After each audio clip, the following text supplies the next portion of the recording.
Katika kitabu cha Waebrania ibice 12 umurongo wa 26. sura 11 na 26.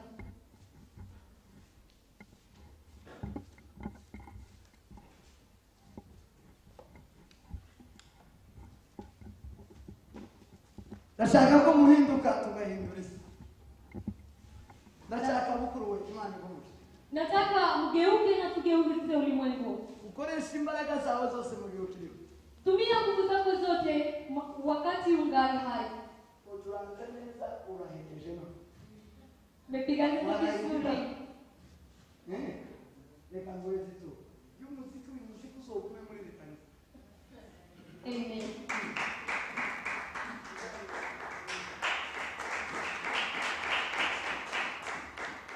Turi muziki wabaye. Yazagendera neza yazajana nawe. Ariko ninga nana sitangazo jamii. Ninga amasaha zaduwe service yange. Tuzohagarara tuzorimba tuzohagarara turamye Imana turamye ubwiza buzu umuntu wese akumva. Amen. Sema amen. Amen. Sema amen. Amen.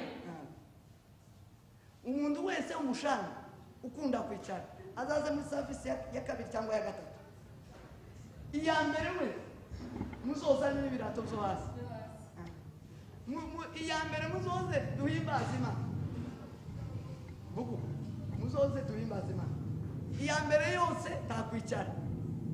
Kandi ndore n'abakecuru babajanye n'abasa. Babatunyaje. Kibazo. Uzaza we azaza umunyembaraga. Tuzohagarara bwana kugeza tuyirangije. Iyo service. Abambere bo tubazicara bashake bazakureho n'indebe bozizinga. Tuzogeraho twiruka tuzizinga. Abashemanse bazaba benshi kugira ngo basubire baze kuzipanga. Tuzozirukamo tuzonezererwa Imana. Tuzaryama hasi duhaguruka takwica tuzoryama icyo nemereye no kuryama no guhagarara. Kuryama no guhagarara no gupfukama. Ariko kwicara tuzotamba igitambo cy'Imana yuko itorero. Ariko Mana tuzoshima Imana tuzozana n'amaturo. Umuntu wese azatura niko nababwiye. Siko twavuganye wa munsi Yesu abizana b'ijuru. Nibyo umwuka we. Tuzotura nitumara duhimbaza. Twiruka duhagaze dupfukama turyama. Ariko kwicara iyo ni kustarehe. Takustarehe uwo munsi. Tuzobwira data ngo wagaruye isanduku y'isezerano. Ryaje. Dawudi tigeze yicara. Twatugize iminsi tumicaye. Torero tuzobikuraho ndakwicara. Hazaze abantu bashoboye. Abadashoboye muzorinde muze mu ya kabiri cyangwa ya gatatu. Ya gatatu tuzobareka mu icyaha. Sosomerero aho. Abaheburayo 11:26. Geze kuri 24. Kuko yatekereje yuko gutukwa bamuhora Kristo.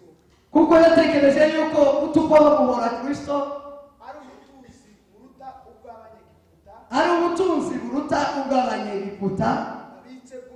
Babitse rwose. Kuko yatumbiraga ingororano azagororerwa. Kwizera niko kwatumye ava muri Egiputa ntatinye umujinya w'umwami. Ava muri Egiputa ntatinye umujinya w'umwami. Kuko yihanganye nk'ureba bitaboneka. Kuko yihanganye nk'ureba bitaboneka. Amen. Akihesabu ya kuwa kushutumiwa kwake Kristo ni utajiri mkuu kuliko hazina za Misri. Kwa kuwa aliyatazamia hayo malipo. Kwa imani akatoka Misri. Alitazamia hayo malipo. Kwa imani akatoka Misri. Kwa imani akatoka Misri. Asiogope ghadhabu ya mfalme. ili hakuogopa ghadhabu ya mfalme. Maana alistahimili kama aonaye yeye asiyeonekana. Kwa sababu amestahimili yarizeye ko agomba kubona utaziboneka. Amen. Some 12 umurongo wa 1 kugeza ku wa 2 muri ico gitabo. Abaheburayo 12 umurongo wa 1 kugeza ku wa 2. Nuko natwe uko tugoswe n'igicucu c'abantu. Igicucu.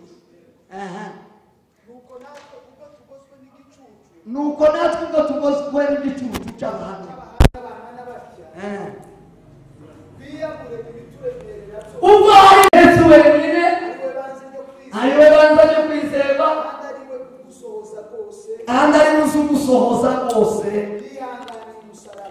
yihanganye umusaraba kubw'ibyishimo byamushizwe imbere yita ku isoni z'umusaraba none ubu yicaye iburyo bw'Imana. Amen.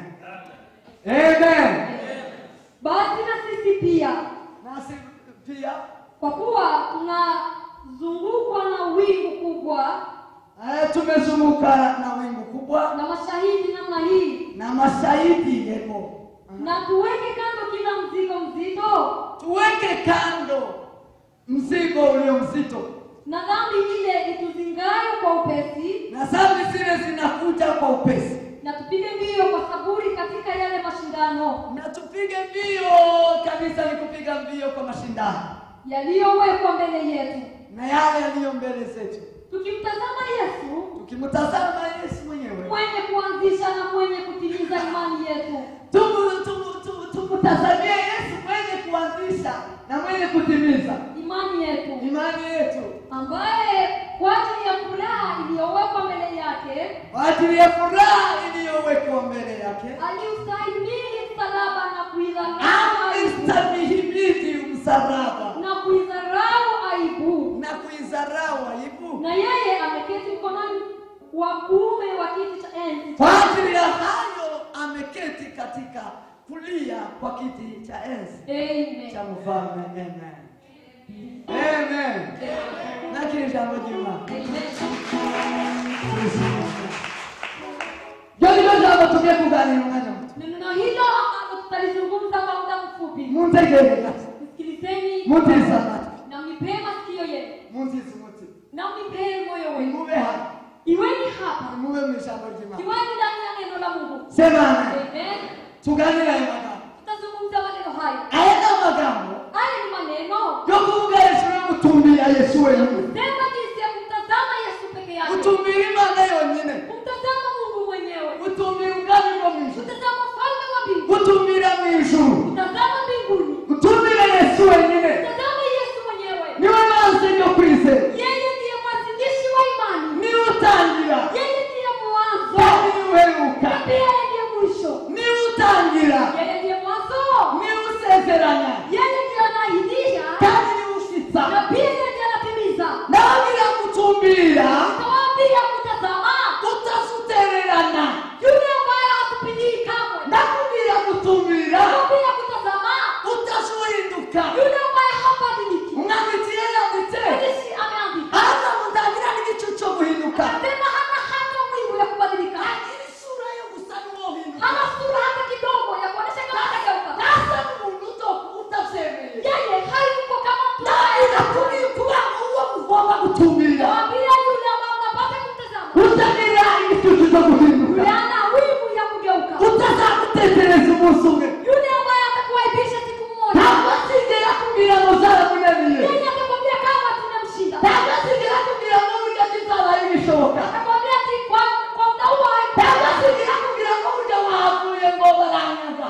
Atakwambia kama Ntabwo asigera kubwira ngo akazi kashize. atakwambia kama kazi ni. Ntabwo asigera kubwira ngo bagabanyije umushahara. Atakwambia kama mshahara ni. Ntabwo asigera kubwira ngo zibikunze. Atakwambia kama haitawezekana. Uwo niwe nshaka ko mutumbira. Kwa hiyo natamani. Haleluya. Bwana sibiwe sana. Amen. Bwana sibiwe sana. Amen. Hari umugabo wo gutumbira. Kuna mwanaume ambaye unamtazamia kabisa. Hari uwo gutumbira Na yeye. yule ambaye unapaswa kumtazama. Sema amen. Amen. Bwana asifiwe sana. Hallelujah. Hallelujah. Bwana tukuzwe. Amen. Gutumbi. Kutazama. Gutumbi. Kutazama. Mtume Yesu aliyesema hivi. Siku moja Yesu alitembea na mitume. Anawaambia ngwala kazi kongere. Kaambia ni wakati wa kupaa nirudi kwa babangu. Ngola na mtumbi. Alafu wakamtazama. Baba atumbira Yesu. Wakamtazama Yesu. Yamasamu kale. Akapaa. Akasamu kale. Akapaa Yesu. Akasamu kale. Akapaa mwingi. Akasamu mawingu. Akafika mawingu. Akaingia mawingu. Akaingia mawingu. Akaingia mawingu. Alipoingia. Akamtoa uwani. Akashuka wale mawingu. Akamwambia sasa mtumna. Wakaja wakaingia katika mitume. Unasita mtumna. Walipofika katika Ngola na sikiliza. Wakawaambia. Mbona niki mtumbi? Kaambia jema natazamia. Kama Yesu lakini. Kaambia Yesu. Yesu lakini Yesu amepaa. Yesu alishauri na Akaingia kwa mawinguni kwa tai. Bwana asifiwe sana. Amen. Mlango. Akawaambia. Kuri ya muone tena. Jinsi mnamtazama kipaa. Ni kwa saka. Ndivyo hivyo atarudi. Kuri Yesu saka. Yesu atarudi. Yesu saka. Yesu saka. Haleluya. Bwana asifiwe. Ayewe mwini Kristo. Tasaibuka. Yesu. Mali nzuri ni watasa isaka huu. Mumeimba waimbaji yeye hatupigiwa. Yeye ni nani ameimba?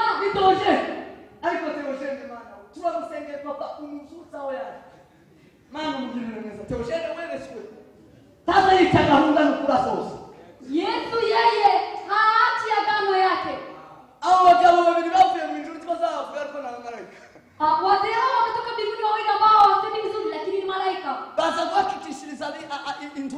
Wakaja wakihakikishia mitume. Wakaambia ukweli. Jinsi tunaona kipaa. Ndivyo hivyo tarudi. Yesu ameenda rudi. Atarudi na tutamtazama. Mwambie jirani yako.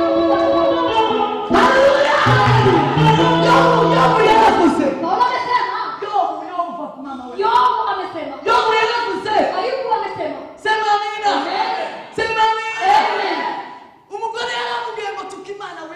Mkewe alimwambia mtusi Mungu na kujifie. Mtusi Mungu na kujifie. Ambia wao wamezungumza kama mmoja wa kubabu.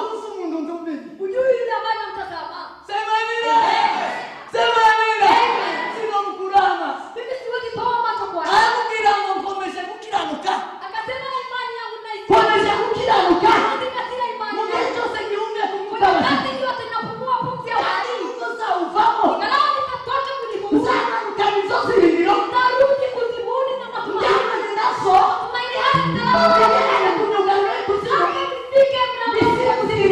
Nisikie na matumaini haya. Na baadaye nitafufuka na matumaini. Nitasoma yule ambaye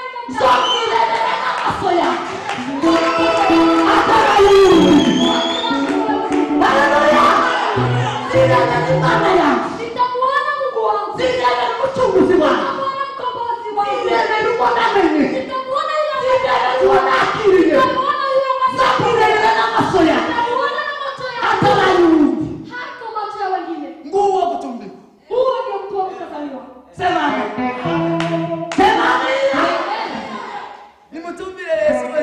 Tazameni Yesu mwenyewe.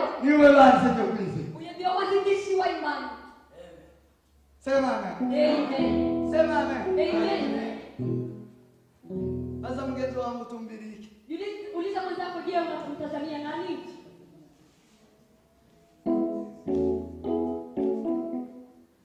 Tumbira Yesu wenye. Tazama Yesu pekee. Turaza kuririmba indirimbo ngo tumbira Yesu wenyine niwe Yesu. Nindangiza niwe dushiramo n'amatwa matuta. Amen. Tumutahane Yesu.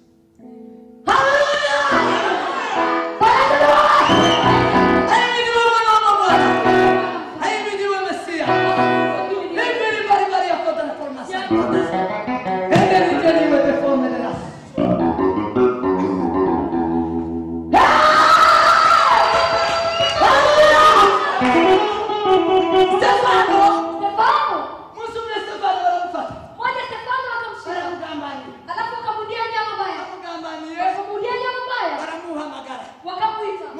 bamugezayo wakampeleka kwa miti. bamugejejeyo Walipomfikisha atangira kwisigura akaanza kujitetea.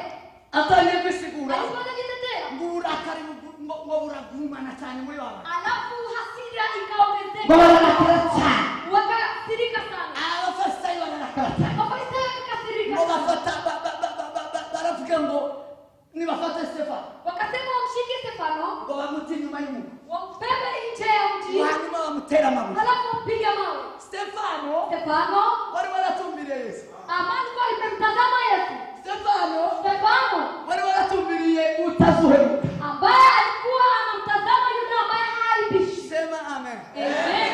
sema amen Amen. Stefano waramusoka Stefano wakambeba nje ya mji. bamugejeje inyuma y'umugo Walipombeba hapo nje, bamugejeje inyuma y'umugo walipompeleka atumbira mu ijuru yeye akatazama mbingu, atumbira mu ijuru akatazama mbingu, watumbira mu ijuru akatazama mbingu, mbabona ijuru ko rikimuka akaona mbingu ikifunguka. ngo rikimuke Ikafunguka, abona umwana w'Imana akaona mtoto abona Yesu Yesu, abona Yesu akamwona Yesu. abona Yesu Alipomwona Yesu, sema haleluya yamusishanya amagambo abiri yeye amesema maneno mawili, yamusishanya rimwe ametamka neno moja, aravuga ngo Yesu we akasema Yesu, mwami wanje we mfalme wangu, ndakubonye nimekuona, akiri ubugingo bwawe alafu chukua akiri umwuka wawe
yeyote ambaye anamwona Yesu, yeye ni rahisi kwake kusamehe wenzie. Kubera ko igikenewe uragifite. Sababu yako ya muhimu unalo. Icyo wabwira ko abantu bakubujije ile ambayo nafikiria watu wamekukataza, icyo wabona ko abantu bakuriganyije, ambayo naona watu wanakuzulumia, icyo wabona ko abantu bakwaka, ambayo naona watu wanakuomba, iyo utumbira Yesu, wewe ukimtazama Yesu, iyo ureba Yesu, ukimwona Yesu, uzubona bijya baba kwaka atari byo. unaona yale ambayo wanakuomba si hayo. Nicyo bituma uzabwira ngo barema. Ndio maana nasema wasamehe Mungu. Bari ndibazi cyo bakora. Kwa maana wajua walipondana. Sema amen. Amen. Abantu batazatumbira Yesu tibaza bababare. Watu ambao mtazami Yesu hawasamehe. Sema amen. Tibaza bababarira. Wao hawasameheani. Basa bicara bazana matiku. Kila mara wao wanaleta mizozano. Nasomye ijambo matiku. Nimesoma jambo mizozano. Birantangaza. Ikanishangaza. Amatiku ni ijambo rizana amacakubiri. Mizozano. Umuntu wese uzana itiku, uzana ibyashize, uzana ibyakozwe, akaguma biganura. Ujya n'uwo gucagagura nk'abantu. Mizozano Nanzi w'Imana. kila mara inaleta utengano. Mtu yeyote ambaye analeta mizozano, yeye anaasi Mungu. Yego. N'umwanzi w'Imana. Yeye ni mwasi wa Mungu. Abantu bagira amatiku mu mijyana. Bakagira amatiku atazafa. Na watu ambao mizozano atakafumelia, mizozano ambao haiishi. Uwo muntu utatumbira umusaraba. Mtu huyo hatazami msalaba. Uwo muntu utatumbira Yesu. Huyo hatazami Yesu. Sema amen. Amen. Watumbirie Yesu wewe. Ndio kama mtazamo. Kila kuelekea watumbirie Yesu. Sababu inadhihirisha kwamba mtazamo. Haleluya. Asame ni chasamani. Huwa najua jambo la samani. Asame ni sagati. Huwa najua jambo la samani. Sagati no mukwa muga. Ya kama nilikuwa ndani ya fara. Araganguwa n'uboneza nabone ndikizo. Yule ambaye nimemtazama wakati niliokoka. Igihe cy'ishida n'amatatizo uzasanga mu. Wakati wa shida na matatizo kuwa na mtazama tena na kuona. Uzuwa nuwo wakiriye bikizwa mu gihe cy'ibibazo. Yeye wakati wa shida huwa namuona mtu ambao unamtazama wakati uliokoka. Igihe cy'ibibazo uzuona wangundi wakiriye. Yeye wakati wa shida huwa namtazama mtu ambaye umemwona ukiokoka. Cyangwa uzuona ibindi. Wala unayaona mambo mengine. Uzuona babandi. Wala unaona wale. Iyo unajifaranga ikoke. Ukipokea unaona pesa. Iyo ukoze ukabona ifaranga. Ukitumika kazi alafu unapata pesa. Uzuona wewe cyangwa uzuona inda. Unaona yule ambao umemwamini wala unaangalia tumbo. Cyangwa uzuona umutwe umusaka. Wala wanatazama nywele. Uzuona imisatsi y'abahinde ukabona imisatsi y'abandi amasuka amushiraho. Bila gutekereza icyatumi tuzuona uwo watumbiri. Abantu barenze hasi bo. Iyo bahuye n'ikindi, iyo babonye ikizi, iyo babonye ikindi, kibaza babona Yesu. Bazabibona bakabona inda, bakabona abandi. Cyo kibaza batukana bakagwana cyangwa yabona ibyisi. Nicyo kibaza yamaye yisakara. Uwo mubiri zo kugenda utabuseka. Wanze Yesu. Yeye ambaye hakuzami Yesu, huwa akipata akibarikiwa anapata kitu kidogo wala anapata maisha. Tazama mwenyewe bila kufikiria ile ambayo kumpea. Ndashaka kubaza umutima wawe. Nataka kuuliza moyo wako. Iyo wane abagutuka. Ukiona wale ambao wanakutusi. Iyo wane abakurenganya. Ukiona wale ambao wanakudhulumu. Uzubona uwo wakiriye Yesu Kristo. Huwa anatazama yule ambao amemwamini Yesu Kristo. Mwaririnze indirimbo. Umeimba wimbo. Ngo Daniel. Ukasema Daniel baramufashe. Wamemchukua Daniel. Bamutanga umugobo gw'intare. Wakamweka kwa tundu la simba. Agiye kumutanga umugobo gw'intare. Kwa shimo la simba. Daniel wari waratumbiriye Imana rimwe gusa. Daniel sababu yeye alikuwa akimtazama Yesu. Yigeze akura amaso ye ku Mana. Hakutoa macho yake kwa Yesu. Yigeze akura umutima we ku Mana. Hakutoa moyo wake kwa Mungu. Igihugu cyose kirahanguka. Nchi yote ikapeka. Igihugu cyose kiranebwa. Nchi yote ikanafuta. Daniel aranga sizoka ku Mana. Lakini Daniel akasema sitoka. Sizokura amaso yanjye ku Mana. Macho yangu sitayatoa kwa Mungu. Barabimenya. Wakayajua. Kwari wowe nyine gusa. Sababu yeye peke yake. Utazikorera ibigirwama. Ambaye hatumikini Mungu. Baramugambaniye. Wakaunga jambo mbaya. Baravuga ngo Daniel. Wakasema Daniel. Bamute mugobo gw'intare. Wamuweke kwa tundu la simba. Daniel baramubwira ayo makuru. Wakamwambia Daniel baramubwira ayo makuru. Walipomwambia hayo. Daniel yitegereza intare. Daniel akatazama simba. Daniel yitegereza umugobo gw'intare. Daniel akatazama shimo la simba. Daniel nyuma y'ibishyimbo by'intare. Alipoangalia nyuma ya meno ya simba. Daniel yanazikwa kanko. Daniel pia alikuwa anajua kwamba atamezwa na simba. Yamama nyuma y'ibishyimbo by'intare. Akaangalia nyuma ya meno ya simba. Nakidarangisa ubwira.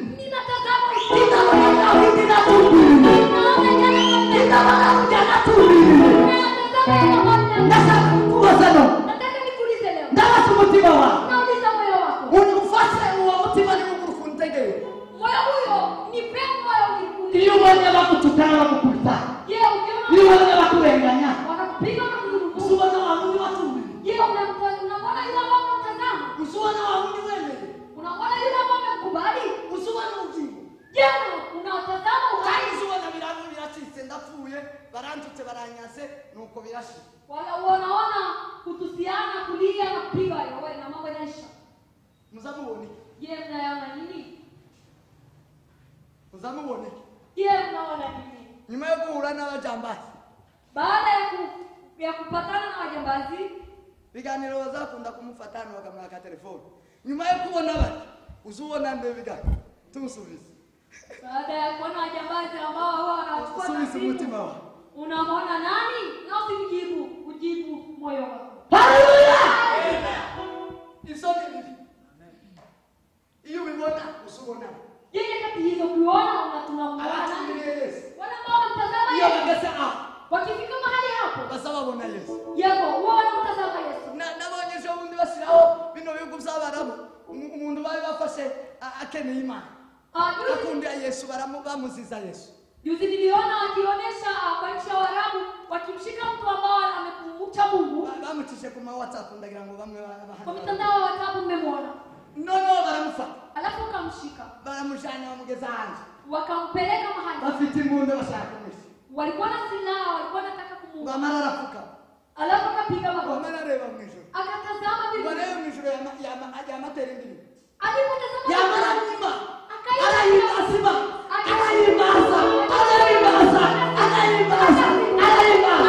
Akiruko.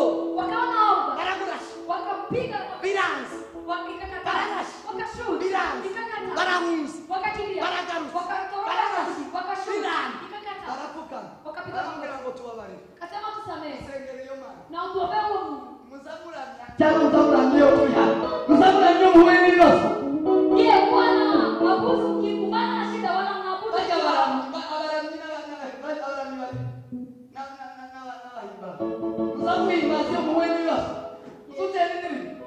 Yo kikumbana na shida huwa nasifu Mungu wala kuabudu kwa nyimbo? Cyangwa uzusinga makofi. Wala Urambo na je umwana wabaki. Baba muntu uzuramya. Baba muntu uzura. Abandi basara. Sakuga ngo ungongeza.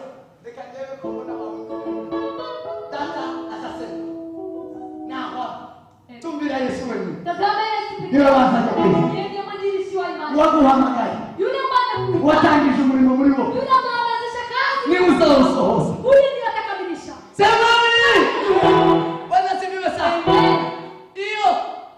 Iyo wonye ibyiza. Iyo uhuye n'umuntu akagweza amadolari 50.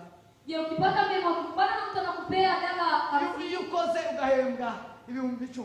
ukifanya kazi unapewa shilingi 10,000 ya Kenya. Uzubona. Je, unamwona nani? Muzamubona. Je, mnamwona nani? Muzamubona bana. Je, mnamwona nani? Abantu buzuye umwuka wa Yuda. Watu wengi wamejaa na spirit ya Yuda Yuda. yaragira umwuka Yuda alikuwa na roho, wo kwikunda. spirit ya kujipenda. Wo gukunda amafaranga. Anapenda pesa, Agakunda yari umuntu w'ikizungu. yeye alikuwa mtu chonjo Wari ujijutse cyane mu bigishwa niwe wa mbere wari ujijutse. na alikuwa amechanuka kuliko wengine wengine. Kandi we ndi yari umugalilaya. Na hapo Abigishwa bose Galilaya, 11 bari batuye mu gace kamwe bari babigalilaya gusa. 11 mitume wa Yesu walikuwa watu wa Galilaya, lakini Yuda yeye hakuwa wa Galilaya. Nawe Yuda yari umugi alikuwa ametanuka. Yari umuntu ujijutse kureza abigishwa. Yuda yeye alikuwa mtoto mjini na alikuwa amechanuka kuliko wengine. Yuda abagalilaya bose bari abo mu giturage. Ifaranga tacho zari zibabwiye. Yesu ni warugize cyababwiye. Amen. Wengine wa Galilaya hao wanajua mambo na pesa. Yesu yeye alikuwa kitu cha thamani miongoni mwao. Yuda waravuye mu yindi mundi muhanga. Alafu Yuda alikuwa anatoka mjini. Undi muji. Alikuwa anatoka mjini. Yabona ufaranga. Yeye aliona pesa. Gamaona zino faranga. Anaona pesa. Zinozifata ngagura kirato kihetse.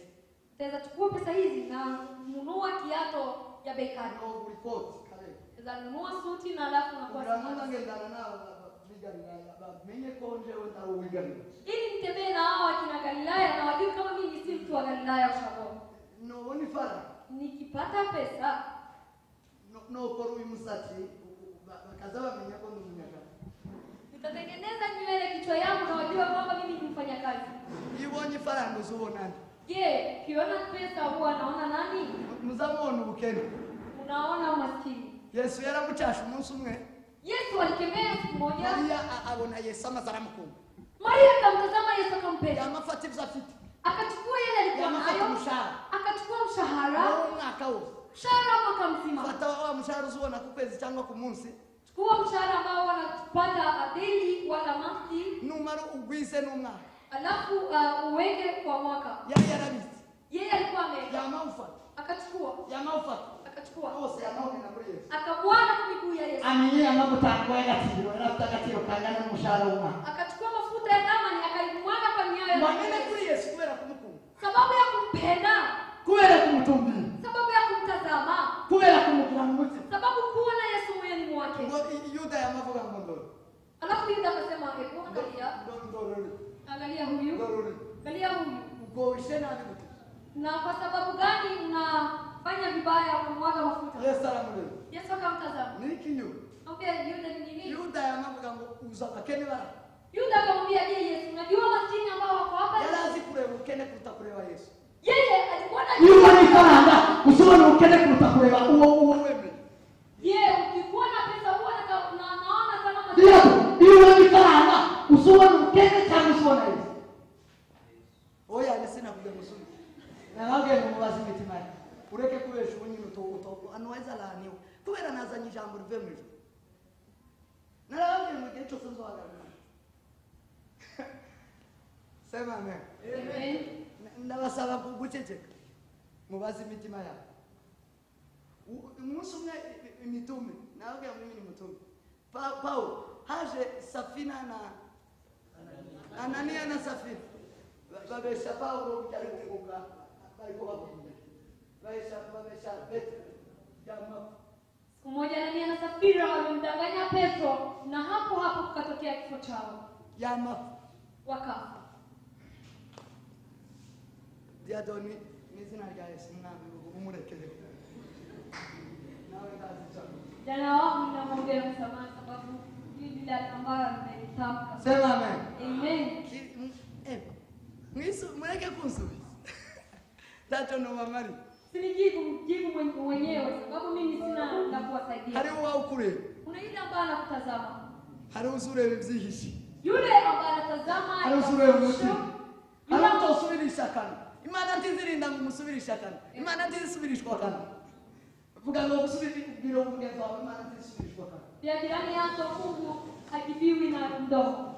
umuntu niwe uzusubirishwa kana Mtu yeye wanamjibu kwa mdomo. imana izisubirishwa umutima Mungu huwa anajibiwa kwa moyo.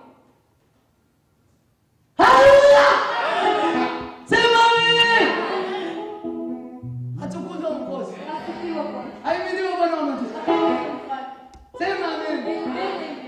Imana ntizisubirisha kana ninje nawe tuzasubirishwa kana Mungu hajibiwi kwa mdomo. Ni mimi na wewe ambao tunajibiana kwa mdomo. iyo ubonye amafaranga, iyo ubonye ubutunzi, iyo ubonye amagara uzubona Je, ukiona pesa iyo ubonye urwaye uzubona na uzima wala ukigonjeka na mutumbire Yesu, tazama Yesu. niwe watangije ubuzima, Yeye ndiye alikuwa niwe uzobusoza, yeye atakamilisha. n'ubu niwe watangije kuguhamagara, Yeye ndiye ameanzisha kupea uzima niwe uzora yaguhamagara utayafite. na pia atakupea na wakati utapoteza. Sema amen. Amen. Sema amen. Amen. Stefano aravuga ngo mbonye wa wundi nemeye Stefano akasema nimemuona yule ambaye no nimemwona. kurufu ndamubo Pia kwa kifo nimemuona. baramutera arapfa Wakampiga mawe na akafariki. abarapfuye Akafa.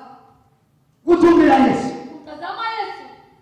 biza bituma tubona tugira imbabazi nicyo nashatse kuvuga Inatupea kuwa na huruma igihe cyose kwa nyakati zote. sinobabarira mfite Mimi siwezi samehea nikiwa nzababarira n'igihe ndafite na wakati sina huwa nasamehe, kubera aho ntumbereye sababu mahali pale ninatazama, kubera aho nshize amaso sababu mahali pale huwa kubera aho nshize umutima pia naelekeza moyo. gutumbira Yesu Kutazama Yesu biza bituma tubasha kubanga agakiza. inatupea kuwa na wokovu. Agakiza ntahandi wogakura, Wokovu huwezi pata. agakiza tuzogakura muzukora, Wokovu utaitoa agakiza tuzogakura, muzutekereza hautaitoa kwa mambo na agakiza tuzogakura ku bakomeye bo muri iyi si, wokovu hautaitoa agakiza tuzogakura ku kindi icyo ari cyo cyose. hautaitoa kwa jambo lolote. Yesu niwe utanga agakiza. Yesu ndiye anapeana wokovu. Sema amen. Amen. Yesu niwe utanga agakiza. Mwenyewe ndiye anapeana Uyu wokovu. Yesu azatanga agakiza. Jinsi Yesu anapeana Yaravuze wokovu. ngo niwe gakiza, Amesema yeye ndiye wokovu. aravuga ngo niwe bugingo, Yeye ndiye uzima. aravuga ngo niwe bugingo, Yeye ndiye uzima. ngo usanga ujya wese azahabwa ubugingo. Yeyote tamla Niwe atapewa. yabivuze kabisa. Sema amen. Amen. Yesu ni ubugingo. Yesu ni uzima. Ni uzutanga ubugingo. Huwa anapeana uzima. Agatanga ubwe. Anapeana uzima wake. Kuganisi. Kwa ajili ya wengi. Bakamubona. Na alafu anamwona. akongera akisubiza ubwe. Na alafu anajichukulia Yesu uzima. yaramutanze. Yesu amepeana. Arabambwa. Akawa akasulubiwa. Biblia yavuze ngo yihanganiye umusaraba. Biblia inasema amevumilia. Umusaraba bawutera isoni. Salama alikuwa na Kandi izi utazavayo. na yule ambaye alikuwa anafika hapa Ugeze Nyabihanga atekazavayo. yeyote alikuwa anafika kulikosa kwa Ni Mungu mpaka apfe. mpaka afe. Aba yakiriwe Uwiteka. Kwa sababu yeye Yesu ameokoka. arabyemera kubw'abantu. Yesu akakubali kwa ajili ya Kubera ko yari azi neza kwa sababu alikuwa na ubugingo uhakika. atanga yemera kubana. Akakubali kandi kusulubiwa. kubanga kwari guteye isoni. Na kusulubiwa ilikuwa ni aibu. Umusaraba wari uteye isoni. Salama ilikuwa ni aibu Umuntu kubwa. ubanga yari ikivume. Yeyote alikuwa anasulubiwa alikuwa ameadaniwa. Ikintu abantu bose baharaze. Mtu ambaye watu wote wamemshika. Utagira icyiza na kimwe ku muntu abe n'umwe bakazabaza Israeli yose.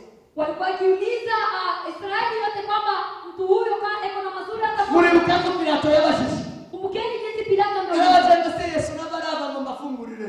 aliuliza, je, Yesu na Baraba ni wafungulie nani? Baravuga ngo fungura Baraba Akasema ni heri fungue Baraba ubambere. na usulubishe Yesu. Nukuvuga ngo umuntu wanga bari kivume abantu bose bemera utagira icyiza na kimwe ku muntu wari we wese abe n'uwamubyaye. Inamaanisha yule ambaye alikuwa anasulubishwa alikuwa amelaaniwa, hakuwa hata na neno nzuri hata kwa yule ambaye amemzaa. Yesu tigeze akora ikibi ku bantu. Yesu hakutenda hata mabaya kwa wanadamu. Aremera yambara uwo mwambaro Akakubali kuvaa vazi hilo kubera kugweza gakisa. ili apewe wokovu. Guhabwa yemera kwambara iyo reputation. Akakubali kuvaa na kutukanwa huko. Arasubira Yesu. Yesu akafanya tena. Babamba umuntu bamwambitse ubusa. Walikuwa wanasulubisha mtu akivaa uchi. Yesu yari afite imyaka 33. Yesu alikuwa na miaka 33. Ninde ufite imyaka 33 hano? Je, ni nani ambaye ana 33 hapa? Imyaka 33. Oya ye yawe y'amavuka pani yo muri we. Ufite imyaka 33 ni? Mtu ambaye ana miaka 33. Tauriana. Uwo muntu ndamurusha imyaka ndamurusha imyaka 4. Urengeje wame. Nkabukuru. Haguruka bukuru bakureba. Yesu yarangana nkabukuru. Mundu w'imyaka 33. Yesu alikuwa na kiwango cha mkukuru, mtu wa miaka 33. Hanyuma uriya muntu akamwambura ubusa. Alafu mtu kama huo wanamvua uchi. Ubusa gose. Bamara bakamwambika yambaye ubusa. Wanamvua uchi alafu Yesu tiyita kwisoni y'umusaraba nizo soni bazaba. Yesu yeye kutika na aibu ya msalabani. Isoni z'umusaraba nukubika ivume n'umuntu wanzwe n'abantu bose. Aibu ya msalaba ni kulaaniwa na kuchukiwa na kukataliwa na kila Itaka mtu. isoni z'umusaraba ni kwambara ubusa. Na ya mara pili, aibu ya msalaba ni kuvaa uchi. Yesu ngo tiyita kwisoni z'umusaraba. Yesu hakujali na aibu ya msalaba. Kugira gusaba kweza kaka. Ili akupee wokovu. Abamwizera bose. Wamwaminie. Biblia ikivuga. Hizi Biblia usema. Abamwizera bose. Wamwaminie Ngo wote. bahabwe gakiza. Wapewe wokovu. Imana yamwitanga Yesu. Mungu akapeana Yesu. Kubw'urukundo. Kwa ajili ya upendo. Yavanga ngo nakunze abari mu isi cyane. Kama ni Zatumwitanga umwana wawe w'ikinege. Kugira ngo umwizera wese atarimuka. Ahubwo ahabwe iki? Ubugingo buhora ahabwe agakiza. kama jinsi Mungu alipenda ulimwengu akamtoa mwana wa pekee ili kila yote amwaminie. Mutumbire Yesu ni ufite agakiza wewe. Tazama Yesu mwenyewe ndiye ana wokovu pekee. Sema amen. Amen. Agakiza tuba tugatumbira kugira ngo tubone ingororano. Huwa tunatazama wokovu ili tupewe malipo. Dawudi uzotugororera kwicara mu ikanisa gutyo. Hakuna yeyote ambaye atatulipa kwa kuketi kanisani. Dawudi uzotugororera kugusenga. Hakuna yeyote ambaye atatuzawadia kwa ajili ya Dawudi uzokugororera kugutanga icyacu n'amaturo. Hakuna yeyote ambaye atakuzawadia kwa sababu ya kutoana zaka na fungu la kumi. Biblia ngo Biblia inasema ya kwamba amaturo icyacu n'amaturo muri Malaki. wale ambao wanapeana zaka na Yesu aravuga ngo Imana iravuga ngo izakingura amadirisha imiryango yo mu ijuru. Mungu amesema kwamba atafungua dirisha za mbinguni. Izafungura mu migomero yo mu ijuru. Atafungua na mabujiko ya mbinguni. Tazahembwa na bino mu isi azahemberwa mu ijuru. Mtu huyo halipwi na watu walimwengu, analipwa mbinguni. Ngo nzamugorora imigisha yo mu ijuru. Anasema nitakupujika, Amatanga izacumi n'amaturo zuzuye. yoyote ambaye anapeana zaka na funga Bazabona ibiva mu ijuru. wanada Bazabagororerwa ibiva mu ijuru. wanazawadiwa na Abaririmbira Imana. wote ambao wanamudia Abacurangira Imana. wanapiga neno. Kandi ingorora ndimwe zo kwishakira Imana. Hakuna zawadi nyingine ambayo Sijya babaeza singorora. yale ambao wanapea kiko zawadia. Sema amen. Amen. Sema amen. Amen. Ingororano za Zawadi zenu ziba mu bwami. inatoka mbinguni. Mose Sasa twamusomye. tumesoma Twasomye 11 ni Mose. mahali tumesoma 12 Mose yakuriye kwa Farao. Musa amekuwa kwa Farao. Akuriye kwa Farao. Alipokuwa kwa Farao, Amaze kuba mukuru. alipokuwa mkuu, Amaze kuba mukuru amenya ubwoko bwiwe. akajua katambua taifa lake. Amenya ko atari umunyegiputa. Akajua kwamba yeye si mtu wa Misri. Amenya ko atari umupagani. Akajua kwamba Ngo amenya ko ari ubwoko bw'Imana. akajua kwamba yeye ni taifa la Mungu. Ngo bituma Kampasa ngo ahwanya ubuzima bwo mu butayu, ubuzima bw'abaciriritse, ngo ayikura mu buzima bw'ubwami bw'umwana w'ibwami. kampasa yeye kutoka kwa maisha mazuri ya kifalme na kwenda jangwani, Kubera ko sababu bari ari bo bayiwabo. wale ndio wa taifa Biblia lake. ikavuga ngo Biblia inasema ya aramuka aragenda. akasimama kaenda. Ngo agezeyo Alipofika Icyatumye ngo yihanganira kuva mu buzima bwiza akaja mu buzima bubi. iliyompasa kuvumilia kutoka kwa maisha bora kwenda kwa maisha mabaya, Ngo kwari ugutumbira ngo utaboneka. ilikuwa ni kumtazama yule ambaye haziriki. Sema amen. Amen. Sema amen. Amen. kwari gutumbira ngo utabona. Ilikuwa kutazama yule ambaye haonekani. Icyaza kiboneka niki? Jambo lilikuwa naonekana ni gani? Hazaboneka umwami Farao. Kulikuwa naonekana mfalme Farao Hakaboneka ubutunzi bwo kwa Farao. na utajiri wa Farao. Hakaboneka uburyo yosimbura umwami yari umwana w'ibwami. Yeye ilikuwa naonekana kwamba yeye ndiye atampiana mfalme kwa Ariko kuwa gusa mtoto wa zose abicamo mambo hayo yatakapitia na ngo akengera ibitariko biboneka. alafu alikuwa anatazama na kukaribia yale Ibyo ambayo bundi twagiye gusenga ku musozi n'abafita na bakazungu. juzi tulienda kuomba mlimani na kinapitana kwa Parema. Na baziraje. Ngo dusenge gutyo. Tulipoomba, Tunezerewe turavuga ngo dusangire ibyuzi imitima. tulipofurahi kwa kuchangia yale ambayo yanajaa moyo, Fita aravuga Bita akasema, ngo yaje gusobanukirwa ngo ibitaboneka pariko ibiboneka. akasema nimejua vyema jinsi yale ambayo hayasaidiki yale ndiyo yanatunza yale ambayo yanasaidika. Ibitagaragara Yale ambayo nizo bigize ibigaragara. ndiyo yanatunza yale ambayo Ni yanaonekana. wa mwuka Mose yari afite. Ni spiriti hiyo Aravuga ngo ibi bitagaragara. akasema yale ambayo hayaonekani Sinzitayeho. sijali, Ibi bigaragara sinzitayeho. yale ambayo yanaonekana sijali, Ubwami bwo kwa Farao sinzitayeho. watu wa Farao sijali, Ubutunzi bwo kwa Farao sinzitayeho. watu wa Farao sijali, Kuzasimbura Farao sinzitayeho. yale Farao sijali, Kurya no kunywa sinzitayeho. kuona kunywa sijali, Kwambara no kugendera mu modoka sinzitayeho. bana kutembea kwa gari Icyo sijali. mbonye gusa no kwita. Ile ambayo ninatazama Nubwo notanga kumbira utaboneka. inasema nitazame yule ambaye Haleluya! Wanasibirosa. Amen. Nubwo notumbira utawonwa mu giti mu gihugu cya Egiputa. Ni vyema nimtazame yule ambaye hayaonekani kwa nchi ya Misri. Tumbira Yesu. Amen. Bwana sifiwe sana. Bwana sifiwe sana. Amen. Bwana sibirosa. Amen. Muri gutumbira Amerika na Australia na Canada mwabigize nk'Imana muri kubiramya. Abandi baretse ibiboneka ko baratumbira ikitaboneka. Amen. Sema amen. Amen. Kubera kwizera Yesu. Intumwa ngo zaramanutse ziva ku musozi Erayone niho Yesu yazamukiye. Ngo zimanuka ku musozi zamazimanuka zija mu cyumba zija mu kanisa. Ziravuga ngo turakurindiriye. Sababu ya imani mitumbani shukrani kwa Mungu. Atamuzokarama. Kasema nitakesha. Baratarama. Wakakesha. Baratarama. Wakakesha. Baratinda. Wakakaa. Baratarama. Wakakesha. Baratinda. Wakakaa. Iminsi 50. Ah, Umwuka wera aramuka. na roho akaja. Bwana sibirosa. Bwana. ayeyewe nimuve mu bigaragara Tokeni kwa mambo ariko ambayo bitarima si Mungu. nimuve mu bigaragara bitarima Tokeni kwa mambo ambayo yanaonekana ambayo si Mungu. nimwemere Kubali, nimwemere kubali. mugabanuke ibigaragara Upunguke kwa ambayo yanadhihirika.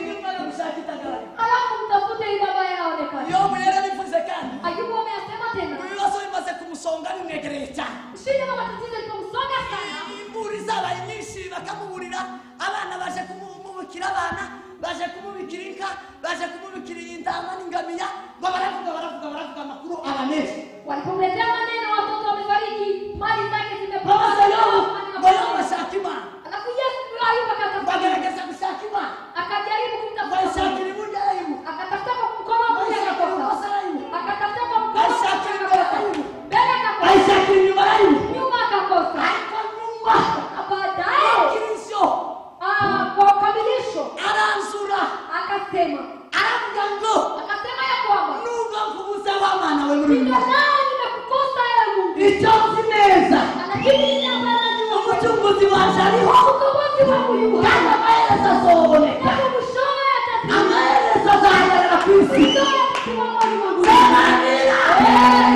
semanira nubwo atakubona ubugine Anaweza kuona muda huu. ariko amaherezo uzoboneka ku isi Kwa mwishowe utathirika iyi ulimwengu. mana tutaramiye mw'abantu Mungu ambao muri tunamkiri. yesu twita dutumire Yesu ambao tunamtazama. ndabanashiriye Ninawaambia tuzomubona yesu tutakumwona Yesu. tuzamwibonera yesu Tutakumwona yesu Yesu. amaherezo azahagarara ku isi Kwa mwishowe atasimama. amaherezo yesu azaboneka Ataonekana. isi yoye kubahenda Dunia isiwadanganye. sema amen Amen. ibigaragara zori kubahenda Ya kuonekana isiwadanganye. haravuga ngo nubwo ntakubona Akasema ingalau sikuoni, nubwo utari kubona ingalau hauonekani, ariko uriho lakini uko hai. urahari Uko kandi amaherezo na mwisho mwisho uzoboneka utadhihirika. tumbira yesu wenyine Tazama Yesu peke yake. niwe banza ryo kwisereka Yeye ndio mwanzo wa imani. bwana zimyosa Amen. bwana zimyosa Amen. mbaza yitegereza ikintu mwitangira ryacu bakamabona iherezo ryacu Huyu anasimama kwa mwanzo wa kitu, anatazama mwisho wa kitu. yewe yesu yarakubonye uri urusoro Yesu akakuona ukiwa tumboni mwa mama yao, yama kubona n'igihe uzopfa akaona hadi mwisho wako, yamabona n'amaherezo yawe akaona na mwisho. nimuhumurike nimutumbire yesu Farijikeni na mtazame Yesu. nimutumbire yesu niwe wenyine Tazama Yesu pekee. aravuga ngo byatumye ngo areka ibyaha Akasema ya kwamba ikamsababisha ava mu kupata gihugu dhambi. cy'ibyaha Akatoka nchi ya dhambi, ava mu gihugu cy'ubugome akatoka kwa nchi ya ava mu gihugu mabaya, kitagira imana akatoka kwa nchi ambayo haina Mungu. nubwo itari kiboneka Ingalau haionekani, ariko atajya kwishaka lakini nenda kuitafuta. yamaje imediyani Akaenda Mediani Musa. aje imediyani agenda n'amaguru Musa akaenda na miguu Mediani. yaragira imodoka Na alikuwa ikulu na alikuwa na magari. ibyo urimo biboneka Yale ambayo ndani ambayo yanadhirika. wobigurana itaboneka Je, utayabadilisha na mambo ambayo hayaonekani? nimutumbire yesu mureke gutumbira ibintu Tazama Yesu, usitazame vitu. hariho abantu bari gutumbira australia na amerika na kenya Na watu ambao wanatazama Australia, Canada na Kenya. yewe nimutumbire yesu Jamani, tazama Yesu. nimugarure amaso mutumbire kristo Leta macho yenu mtazame Kristo. sema amen Amen. niwe uzotugororera Yeye ndio atatuzawadia. aravuga ngo ubutunzi ngo yabonanye yesu yabonanye y'amana itaziboneka Amesema utajiri ambao anaona na ule Mungu ambao haonekani. aravuga ngo burarutanga ubw'abanyegiputa bose babizi Mali hayo inashinda ya Wamisri egiputa yote. niyo yari ifite niyo yari puissance mondiale niyo yari ifite niyo nicyo cyari igihugu cy'igihangane ku isi Misri ndio ilikuwa nchi kubwa ya basi ulimwengu mzima. nono aravuga ngo ubu butunzi Kasema na mali hii, ubutunzi buri muri egiputa mali ambayo inapatikana kwa gutumbira yesu kumtazama Yesu. ngo biraruta buno butunzi abanyegiputa bose babizi Ni pesa za mali ambayo ilikuwa wa Misri. nimutumbire yesu nimukorere yesu Tazama Yesu na mtumikie. biraruta protecta biraruta Pesa za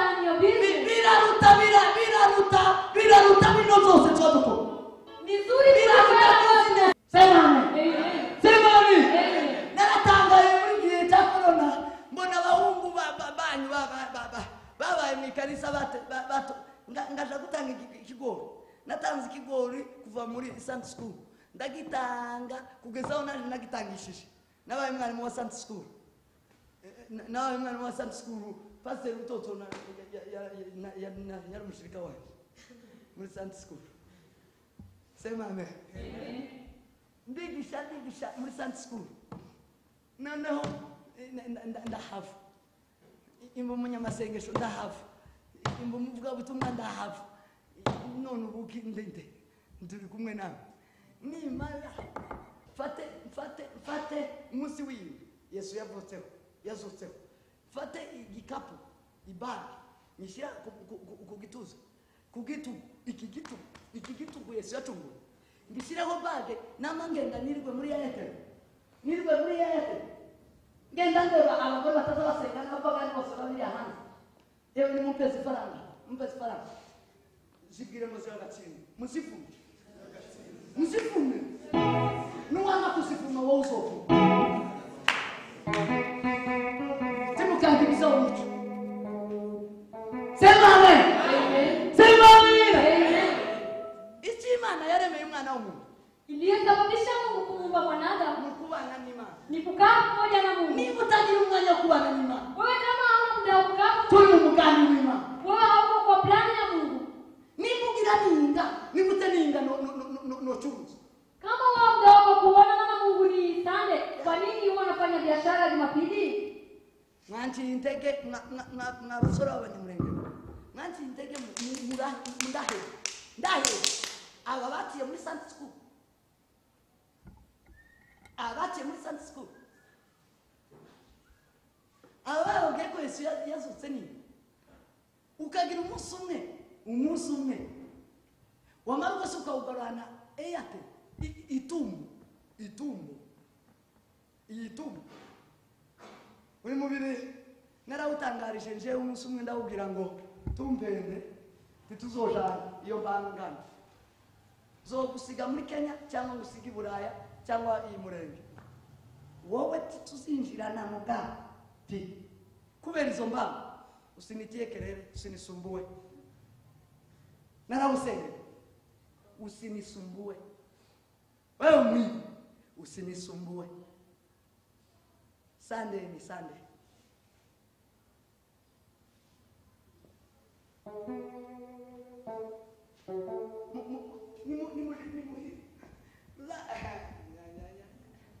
Timukibagirwe mwavuye mu ijuru kuma muri abana b'Imana. Nyinyi ni watoto wa Mungu na msahau mahali mmetoka mbinguni kwa Sema amina. Tumire Yesu. Tazama Yesu. Ni uzutuwa kwicara mu bwami bwo mu ijuru. Yeye ndiye anatupea kuketi mfano. Ni uzaduwa kwicarana na Data. Yeye ndiye anatupea kukaa pamoja na Baba. Ni uzaduwa kwicarana na Data. Atatupea kukaa pamoja na Baba. Niko mwanditsi yanditse. Ndivyo jinsi mwandishi ameandika. Sema amina. Amen. Yavuze ngo dutumire Yesu wenyine. Akasema tunaanza yo kwizerwa. Wakanda ariwe uzonsora bose. Muri yanga ni musaraba ni kubw'ibyishimo zamushizwe imbere. Yatimisoni zao. Ngoye cyangwa bw'Imana. Ni Yesu Kristo. Yewe wakora Imana n'uzicare buryo bw'Imana. Ariko utarahaye Imana ikibanza utaratumiriye Yesu. Tabuzi Yesu azamubwira ngo sinigeze kukumenya. Yesu atamwambia sikukujua. Tumira Yesu kugira ngo uzinjire mu bwami bwo mu ijuru. Tazama Yesu ili akupee kuingia mfano wako. Tumira Yesu, tumira Imana. Tazama Yesu, tazama Mungu. Tumukureho umutima. Usitoe moyo wako kwa Yesu. Tumukureho amaso. Pia na macho yasitoke kwa Yesu. Nubwo umubiri wozaifuka nubwo twopungukirwa n'ubutunzi bw'ino ariko ubutunzi buri muri Yesu yeme n'ubugingo buraruta ubw'ino mu isi bwose. Angalau tuzofike na mwili na tupungukiwe na mali, lakini ufalme wa mbingu una mali. Nico gituma abigishwa basaba bicwa bakama banga kugwanira umubiri bakabwira ngo wa mubiri we muri inzu mwararinze ngo wa mubiri we wari umunsi uzabasika. None iyo ndirimbo muzawiyima mara ukaja muri yate umunsi wo kubana n'Imana n'umubiri kuba wakushaka niki kibatajanye mu nzu yeme mukazi niki twebwe tuzofwa n'abapagani abayisilamu ntibashobora gukora abadiventi bashobora gukora ariko reka ngaruke menye ko mutarabizerwa umuntu utari umwizerwa imbere y'Imana hawezi Imana ni irizerwa n'abayikorera n'abayizera uw'Imana yemera n'uyizera ni umunyamahanga Imana ni amahanga sababu Mungu anafuatilia sharti zake yote ambaye anamwamini ni mtu ambaye ana masharti. Biblia ni amahanga. Biblia ni masharti. Rero umuntu nyamushijya nino ukubitwa hirya no hino akazi kabonetse baramuhamagaye niyinga kwa masohoka kamagaye kwa mayibagirwa ninga kwa mayambura amahuzo yo kuja gusenga gatubwira yo gusenga nayo gukora na twebwe kwa mayambura ayo gusenga kama yambara yo gukora abandi ngo baza bayajana nigeze kuganira na biganiro arabwira ngo baza bajana ihuzi imwe ngo tuzajana yo gusenga unaya kazi siko ambwewa azabesha biganiro mwamare ndamubwira ati biganiro wowe uzujana zibiri uzojana akazi ujana ni aho ingari gusanza wa mutara wa mupari sema amen naramubwiye nguri kubera ko ari umwana wawe n'abandi narahumye nimutaabanyamahanga timwokorana n'Imana. Nyinyi kama hamtakuwa watu wa masharti waaminifu hamwezi tumbira Yesu wengine timukura y'amaso. Tazama Yesu peke yake. Timukura y'umutima. Usitoe moyo wako kwa Yesu. Kutumbira Yesu nibyo bizabizana imbaraga. Kumtazama Yesu ndiye anakupea. Abantu bose batafite imbaraga igituma utobora ugenda ugwa ngo none yaguye ejo yaguye mumukona abantu baba mu kanisa agatwara indaba mu kanisa akaba mu kanisa akabombora barya tibatumbiriye Yesu batumbiriye ibindi kubera kutumbira Yesu ni imbaraga ziguhesha kutabomboka. Wale ambao wanaanguka leo na kesho yake ni watu ambao wana nguvu sababu zambatinyaga mwebi wanaogopa nyinyi. Chewo bomboye muno sino kumabarira nuko amafa muri kanisa zatinyaga no mwebe amwe na pastor ariko aho nzirengeza kucya ngasanga nije nyine bitari mu muco wanyu ngasanga ndi kumwe n'abantu Imana ikabamba gutya uzobombora ndazabatumbiriye Yesu ndambaraga ki tazongera kukandagira mu gihugu sino mbabarira umuntu wari ninzo wanyigishije muzamunyigisha gazanyicara ari amukanyisha numara ubombo numara usengo ngo ninkubabarira yewe siwo wasunyigishe umufite umutima wazutanga misana ukaka mwamara ukabombo Felix ngo yabombo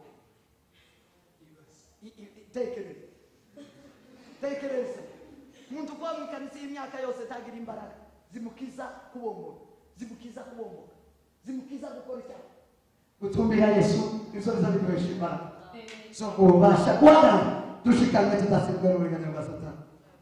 Sema amen. Sema amen.